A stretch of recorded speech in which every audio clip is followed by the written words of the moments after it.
Ayan, malapit na malagyan ng bubong.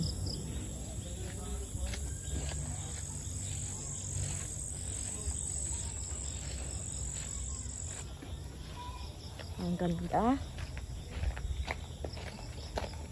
Dalawang estudyante ngayon ang gumawa niyan. Masisipag na estudyante. Yan. Tingnan niyo naman, oh.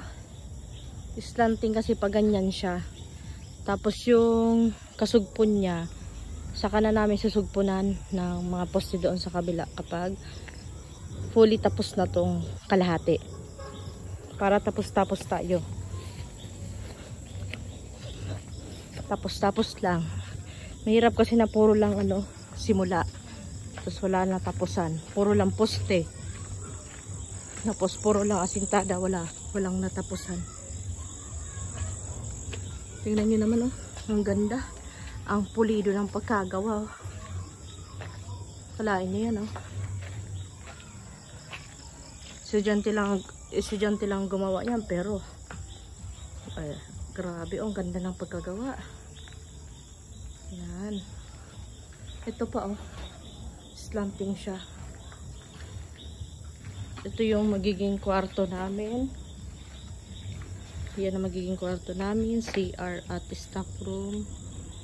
At ito naman yung private na sala. At dito naman sa kabila, dalawang kwarto pa dyan. At ano ba yan? Ang dumi pala. Dalawang kwarto pa dyan. Tapos balkonahe dito na ang balkonahe. Tapos dyan kusina. O yan. Sa ngayon, tapos muna tayo. Ito na muna ang kalahati. May na to. May bubong na. Yung color of 0.6. Ayan, 0.6 yung bubong. Siya.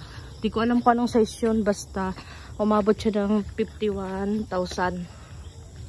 Yan, 51,000 bubong pa lang niyan. 20 ata yung basta 12 pieces. Bubong pa lang yan.